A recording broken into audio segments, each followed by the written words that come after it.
Cheryl Moss is a former judge from the state of Nevada. After 2 decades spent in the family division of the Clark County District Court, she helped introduce Gambling Treatment Diversion Court to that state. This novel approach to treating offenders who are with uh, struggling with problem gambling has the potential to relieve a lot of the stresses felt by justice departments across the state and the nation if this method gets adopted. Cheryl Moss is now advocating for such adoption, something which makes a whole lot of sense when you consider the rapid legalization of many forms of gambling or gaming across the United States today. Judge Moss, thank you for sitting down with us. My pleasure. Thank you for having me and inviting me to speak. It's our pleasure. Before we get into the Gambling Treatment Diversion Court concept and idea, I was wondering if you could just tell me a bit about yourself, your career, your background, how you wound up in the position at which you are today. Well, I was a lawyer originally from Maryland and Washington, D.C., where I attended law school. I moved to Las Vegas, Nevada to follow my parents. And my mother was sort of a pioneer in the treatment of problem gamblers back in the day when I grew up in New Jersey. So gambling was legalized in New Jersey in 1976. And my mother advocated as a physician to raise awareness that gambling is an addiction and it should be treated. And not many people knew about it at that time. They've heard of alcohol addiction, drug addiction, and there was this thing called gambling addiction. So she transferred to Las Vegas, Nevada to pursue the gambling addiction arena when, Nevada is the gaming capital. And so I followed her here, and then I became a practicing attorney here in Nevada. And then a few years later, I was elected as a family court judge. My first year as a family court judge, I instituted gambling assessments in divorce and child custody cases. And fast forward from 2001 to 2008, my mother was a subcommittee chairwoman on legal issues on the Nevada Governor's Advisory Commission on Problem Gambling. And so this commission existed. We were the subcommittee, and there was a project to amend the Nevada revised statutes, to amend the law to provide for diversion in criminal cases, to divert defendants to gambling treatment. And so I sat on the committee, and sadly, my mother passed away while the bill was pending in the Nevada legislature. But the bill did get passed, and it was enacted in 2009. During the whole 20 years that I served on the family court bench, I did primarily family law, but I have been exposed to the issue of problem gambling ever since I can remember. And the knowledge that I gained throughout the years really took off after I became a judge, and I saw it as a public health issue. And it was my passion to help people with gambling problems. Sure. And could you please explain for our viewership, perhaps more, what Gambling Treatment Diversion Court is and how it helps the problem of problem gambling? So when the law was passed in 2009, not many people knew about the law, and it sat on the books for approximately almost 9 years. And throughout my years as a judge, I would always try to remind our chief judges that if they were ever to create a gambling court, that I'd like to be the first judge to preside over it. And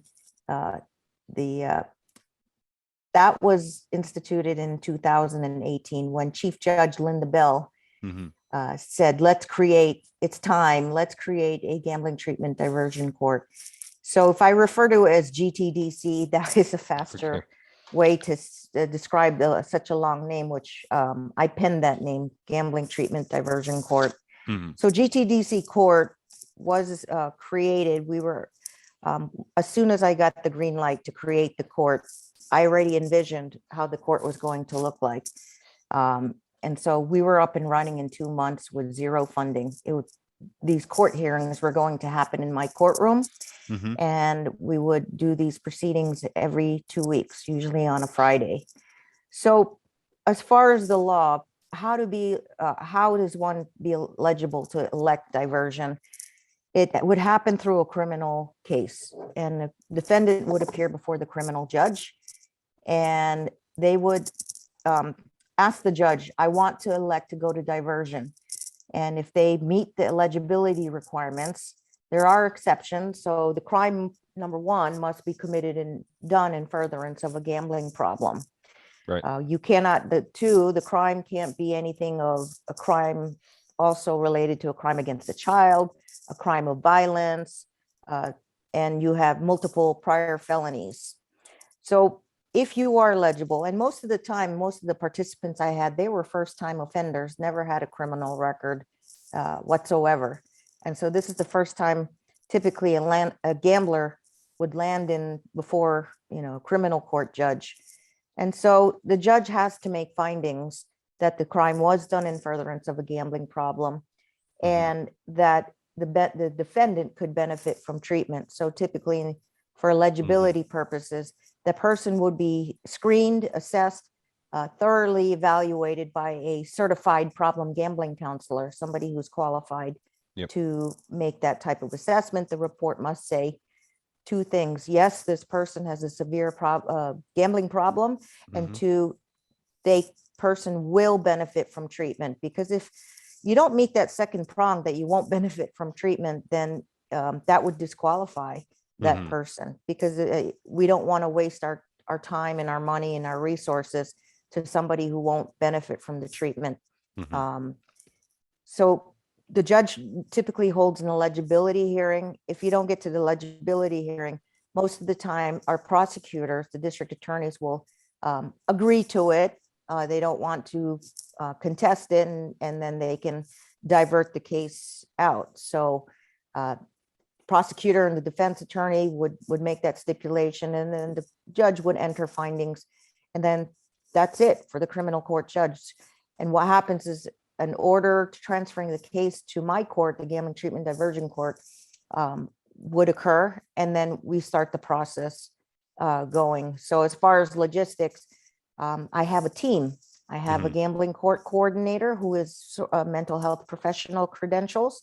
I have a assigned prosecutor. I have an assigned public defender, and our local organization here, the Nevada Council on Problem Gambling, serves as our community provider for resources and a wealth of information in terms of being able to provide useful input on how the court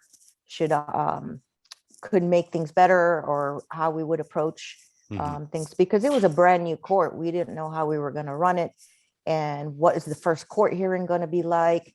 And by the time we opened up in 2 months, I had already 2 participants that were referred. So my very first 2 cases happened on the November 30th, 2018, and the court is still active and running strong.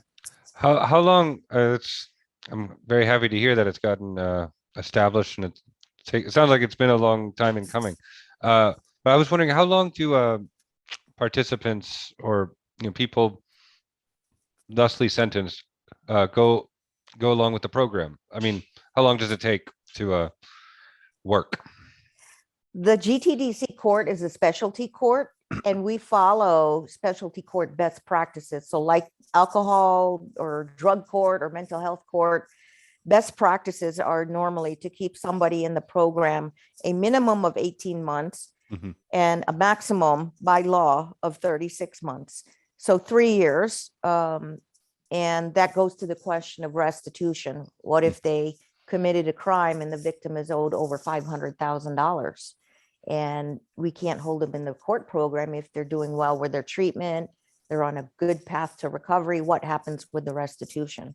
Yeah. So we do have mechanisms to ensure continued payment.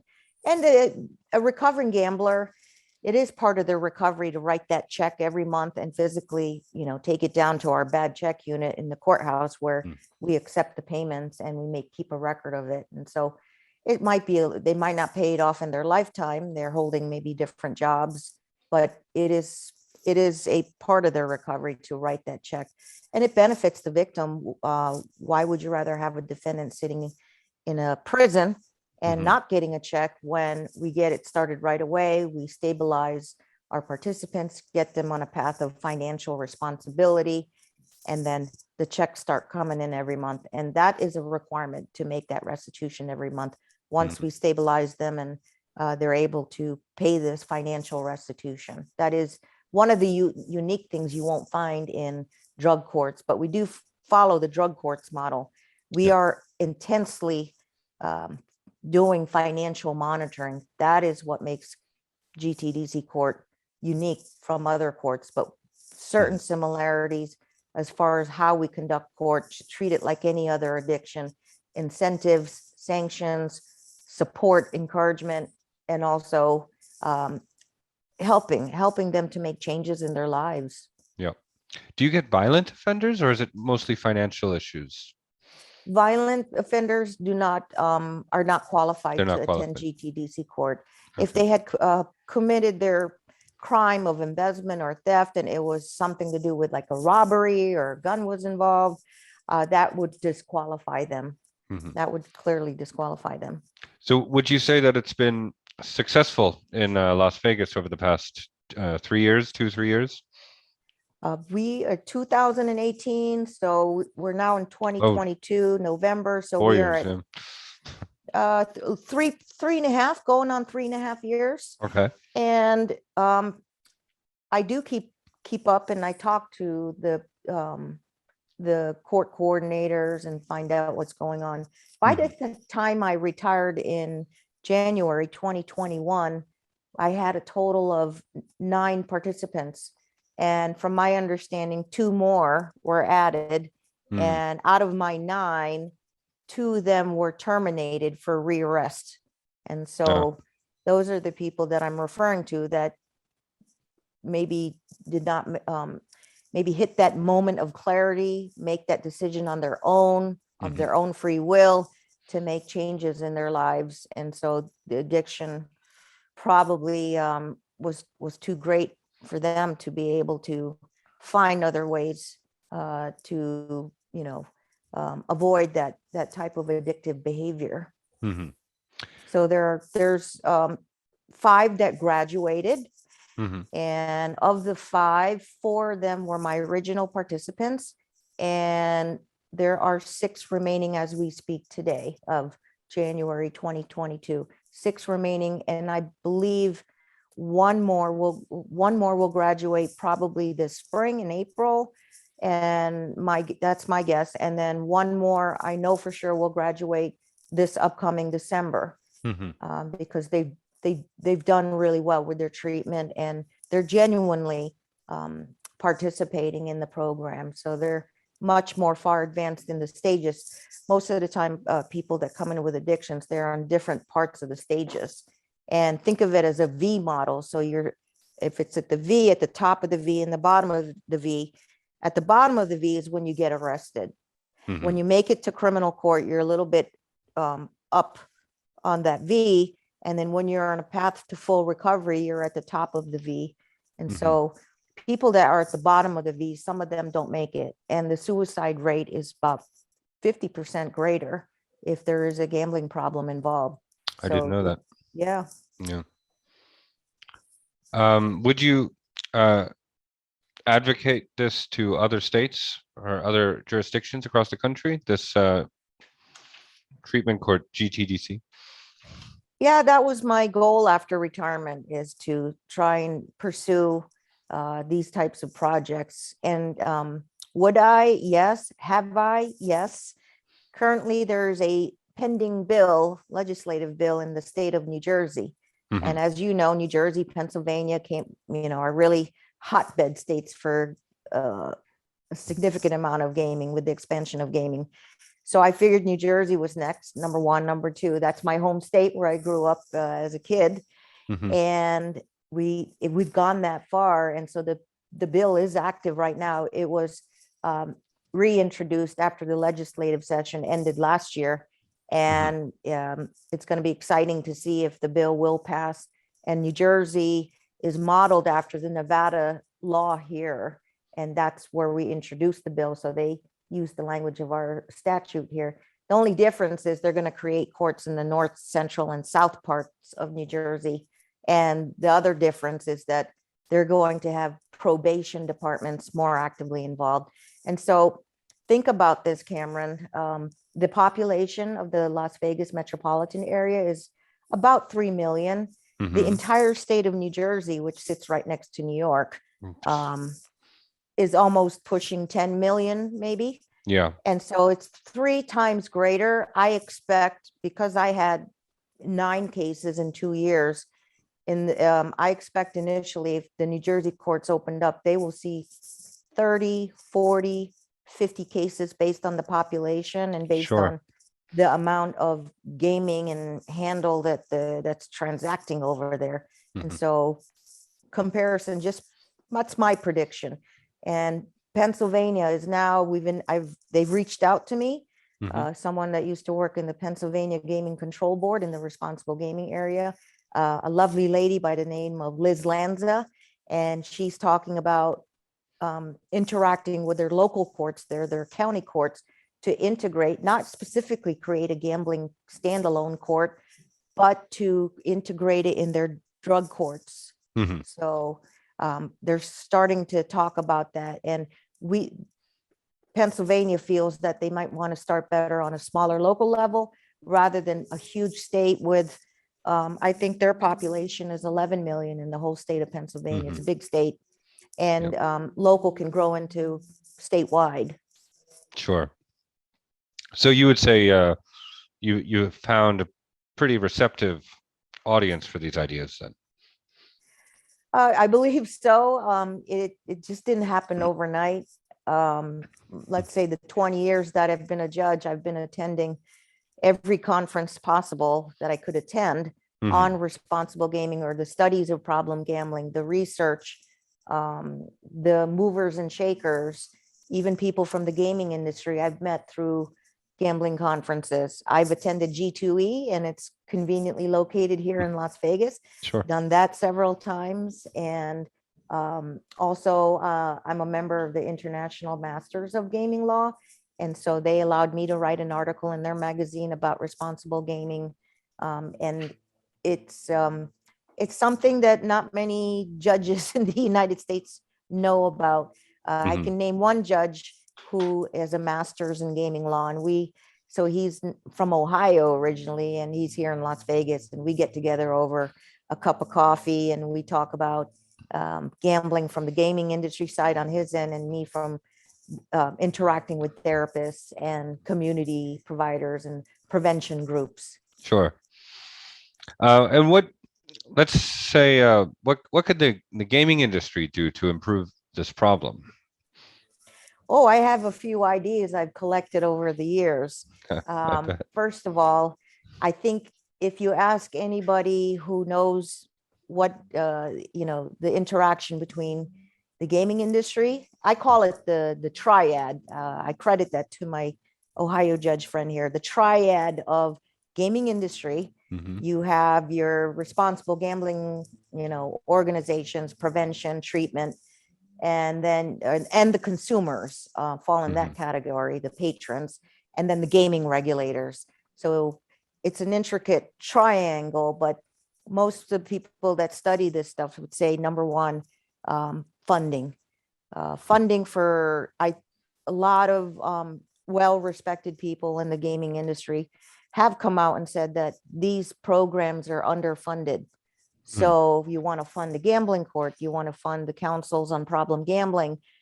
And what they do is they use that funding for treatment, and they use it funding for prevention, spreading public messages, getting to the citizens to, warn them of the dangers of gambling, gamble responsibly. And you might be very well aware, I was thrilled to see a commercial during an NFL game. The NFL partnered with the National Council on Problem Gambling, Mhm. you know, keep it in check, responsible, gamble responsibly. First time ever I've seen a message with that kind of partnership. So Mhm. kudos to the NFL, and kudos to these casinos or gaming operators like DraftKings. Now DraftKings is going to donate funding specifically to these, like the Nevada Council on Mhm. Problem Gambling, state affiliates in each of the various states, to give them more money. In Nevada, we had the $2 slot machine tax. Or so for every slot machine that was on the casino floor, this casino paid $2 into the state fund, and it will Mhm. be used for the treatment and prevention of problem gambling. Well, look what happened. Whoever thought of that idea, and I don't blame them, but casinos took a lot of machines off the floor. They replaced it with gaming tables, and it hurt us, in the budget. And I say the clever states that figured it out, they got a percentage. So if you look in Ohio, I think they maybe get 2% or 3% of the Mhm. casino revenue that goes to prevention treatment funding. Mhm. And we tried to get a law passed to change the $2 per machine to something like, I mean, you might know what the Nevada gaming handle is every year, billions. We're in the billions. Yeah, So yeah. think about it. And we try to get a tiny, tiny percentage. There was something like 0.006% of the gaming handle. And I thought it was a very reasonable and a very practicable idea.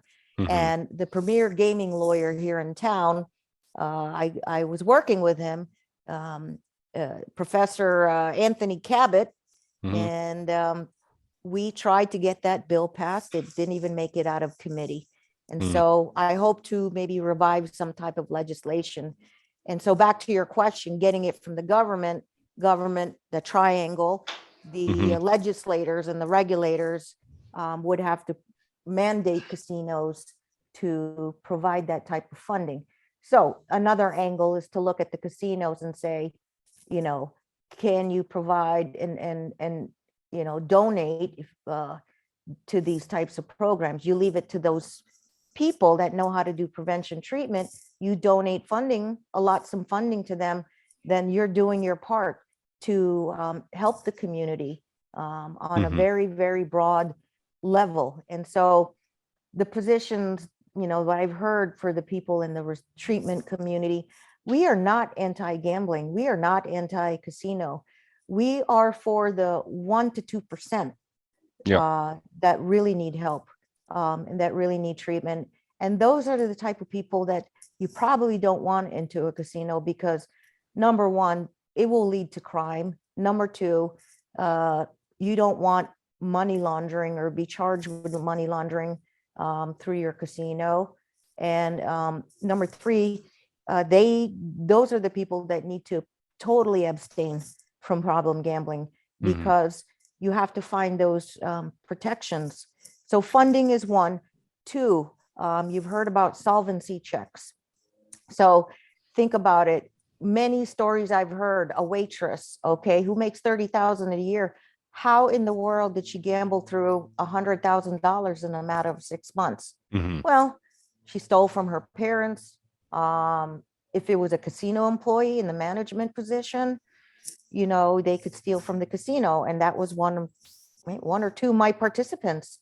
And they had, whatever, $40,000, $50,000 a year job, but their restitution could be in the six digits Mhm. if they didn't get caught. And sometimes gamblers can do this type of embezzlement for years on end, for Mhm. years until they get caught. That's where they hit rock bottom on the V model, is when they actually get caught and they're not getting help or treatment. And number three, it's a crime, not a crime. Well, yeah, it's a crime if they commit it, but gambling addiction is a stigma addiction. Mhm. Very, very, very concerning because the number one characteristics of a severe problem gambler is lying. Mhm. They lie, they hide their gambling from their family, friends, and bosses. And it's so hard to come out and say, I need help. If you're a drug problem, alcohol problem, you're probably, yeah, physically passed out. Or if you're alcohol, you get a DUI, people see what happens. So the only thing for gamblers is they get arrested. Yeah. And hiding and lying about this addiction for Mhm. many years, typically. Sure. I just have two more questions before we call it. Um, where would you like to see these efforts you're supporting? Where would you like to see them get to in 18 months or so?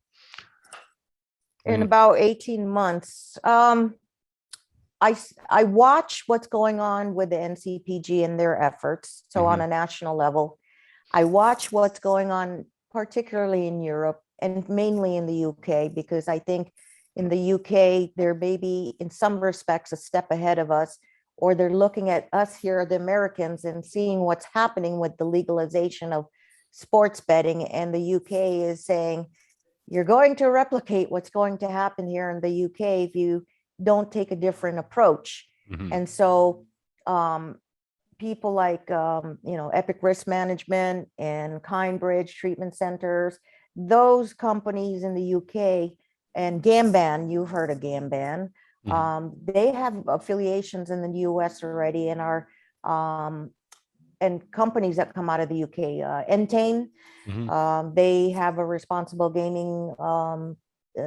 gambling component here in the US. And that kind of assistance from the UK companies is very insightful, I think, and very helpful to be able to run these programs, because the UK had it first and it's come over here and we get to have the benefit of their expertise. So that's one thing I see. 18 months, more states maybe will catch on like wildfire. So Nevada is the first court that is active, the only court. I give credit to the late senior judge, Mark Farrell, who created the very first gambling court in 2010. But we are the first gambling court that treats adults. So more courts, gambling courts, if it's funding or anything, you can integrate programs in your drug courts. Drug courts are there about 3,700 of them in the country. Okay, so you can integrate it through there. Yeah. And also being able to educate more of our judiciary, our lawyers on the dangers of problem gambling. More often than not, there's a lot of probably in Nevada, you see 1 to 2% in the nation. We've got about 5 or 6% of severe problem gamblers Sure. here in Nevada. And so you want to look at states where there's a lot of gambling. Remember New York, the first day that they opened up, the first 24 hours they opened up with the sports betting, it was exponential. Yeah. And it was a record in just a matter of, a few days. And a lot of first-time customers too, actually. Absolutely. I can't recall, but it's in the millions. Yeah.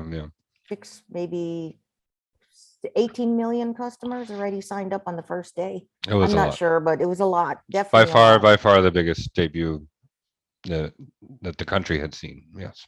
Yes, because the New Yorkers used to just take a subway train across the Hudson River, Go to New make Jersey. their Yeah. bet on the train, hop off the platform, go to the other side of the platform and take the train back to New York. So the geolocation, they had to make their bets, but now it's much more convenient. And a lot of the concentration was in Manhattan, New York City, Yeah. which has the population of about 8 or 11 million alone in just that one city. Yeah, I know. So, and New York's a big state. And Yeah. apparently they love to bet on sports over there. A lot of sports teams. I'm from New York, so a lot of sports teams. Oh, okay. Yeah. Okay. Yes. I have one last question, and it's not totally germane to this court issue. But so I'm asking you because you're a former judge. Usually I speak to gaming operators, but I'm wondering what's your whole take on legalization, just from a personal point of view. Do you think it is just or unjust to legalize or gambling or keep it illegal? Gambling in any form, first thought that comes to my mind is gambling will never go away. Yeah, sure. It's a source of revenue. All forms of gambling, horse racing, lottery, pachinko in Japan. Gambling will never go away. Second of all, states love it because they can get funding. Yes. As you know, tax rates are all across the board. 6.75% tax rate in Nevada, Mhm. almost 50% in New York. Mm. So, why would a 51, gamer 51, I think. 51, goodness. So why Yeah. would a gaming operator want to operate there? Well, the customers are there and you still come out profitable, right? So they probably do the math on that. Yeah, 40% in Pennsylvania. I think so. And what is it in New Jersey? I can't remember what New Jersey I is at think the it's moment. less than the 40%, but Yeah, but higher than Nevada, probably. Yeah. so legalization of gaming, gambling, it'll never go away. Mhm. And that's a fact that we have to understand. And like you said, no anti-gaming attitude here. Yeah. Just I like to study it and see how uh, and honestly, I'd like to see the gaming industry thrive and sustain itself. I think you heard the word sustainability. Mhm. I'm trying to talk the gaming lingo in the gaming world, the gaming space, Sure. sustainability, and do not set, with legalization, you want to keep it legal. I think it's great. I've heard a lot of gaming experts talk about um, it's a benefit to keep things legal. Mhm. You can't shut it out completely, but you shut out the illegal gaming market, the black markets. Mhm. Um, and you have to uh, be able to stay on a path of, you're going 100 miles an hour right now with the overturning of PASPA, and it's been a few years. We're new at this. 37 states have sports betting, I believe. Getting close Okay, to that. and Yeah. Hawaii is even looking at it because they're seeing it as a form of revenue. And I tell you, do you know a lot of Hawaiians fly over here to Las Vegas, and well, they like to go to the California hotel. It's like, we call it Little Hawaii, or the Ninth Island Hotel. But Hawaiians love to gamble, and if they can get it in Hawaii, think of maybe what Hawaii is thinking. It's a source of revenue, and it's expensive to live in Hawaii. But Right. your path of 100 miles per hour, I think you need to make sure you keep your foot on the brake and Mhm. check and make sure that with the fast, rapid rate, that we don't have this trend of severe problem gamblers, the numbers rising. So how do I look at that? I Mhm. ask people like, Josh Urkel at Pennsylvania Council on Problem Gambling to send me his monthly reports on helpline calls. You study the numbers. So we need funding for research for that. Have calls gone up? It sure did go up in Pennsylvania for the time when COVID hit. People were doing a lot of online gambling. As you know, Pennsylvania has online gambling available, as does New Jersey. Mhm. And calls have gone up. Check the numbers, check the rates. Just speaking from a layperson view, but we Sure. have to make a balance. So number one, going back to the triangle, the legislators and the regulators, they have a duty to protect their citizens. So they're not having any, their number one commitment is their constituents, and the regulators' number one commitment is to protect the patron Mhm. and the community. And so they can enact regulations. It's the regulators, in my view, if you want to keep things legal. Okay, Nevada is known to be one of the most strictest regulated states. You have a strong commission that's doing the regulating. I think UK, the Gambling Commission, is doing a little more to be self-aware and improving as far as enforcement. I'm seeing some of the news headlines, this operator is being sanctioned or fined. The worst thing that can happen to a gaming operator is to lose your license. And that's a very precious thing. I know that. So you have incidents occurring on your properties or with, money laundering, that's sanctionable. Mhm. And if you don't take steps to screen that out with solvency checks, and also keeping your customers aware, kudos to, MGM for their Game Sense program and Mhm. these other programs that Caesars, I know, has a responsible gambling department. And they train their own employees on their own, not just the mandatory training, but they have regular trainings for their employees and their executives. Actually, they allowed me to attend one of those trainings. They don't Mhm. open it to the public, obviously, but kudos to them. And dialogue, there has to be some dialogue. Yeah. The UK was facing a lot of opposition from groups, very angry groups, and it's very real. Some of those were families who did lose, 25-year-old sons who, Mhm. took their own lives, and that didn't need to happen. The Yeah. shame of, how can I face my family because I lost all this money? And one thing unique in the UK, you want to keep gambling legal. Well, if there was a victim there and there's a restitution, I said we'd discuss restitution, unheard of here in the United States. Some Mhm. gambling operators have done some settlements in these criminal court proceedings where part of the monies were restored back to the victim. Typically, they are businesses, they are employers where their employees stole from the businesses. And I Mhm. think something could be said about that advancement in the UK that we absolutely, I don't see it happening in the near future here in the United States. Yeah. And it's up to the US Supreme Court, Nevada Supreme Court, these state Supreme Courts, if they're going to, how do they involve that? It's a voluntary thing what the gaming operators did. So Mhm. kudos to them in Sure. terms of what they're doing in the UK to restore some of the restitution. Um, Yeah. and I can get into legalities and theoretical things that, accepting money. I'll tell one quick story on that, Cameron. Mhm. A lady I spoke to, they had a contact form on the website of a casino here in the United States. And she said, please help me. I'm gambling with money that doesn't belong to me. Mhm. And she's in federal prison right now for 6 months, never had a traffic ticket in her life, first time criminal offender. And Yeah. it's an awful place. There's COVID going around. They're not giving her much, and she's in her 60s. Mm. And even though it's 6 months, it's difficult to get up every day. And it's prison's not a, I don't think prison is the answer. And there is no treatment for problem gambling in prison. But Mhm. let's go back to that contact us form message they sent on that casino's website. Who's screening that website? I'm not, denigrating the casino, but there should be something questionable. Mhm. She has no proof because it went through the website. She has no screenshot of her sending that message and proof that it went to the casino.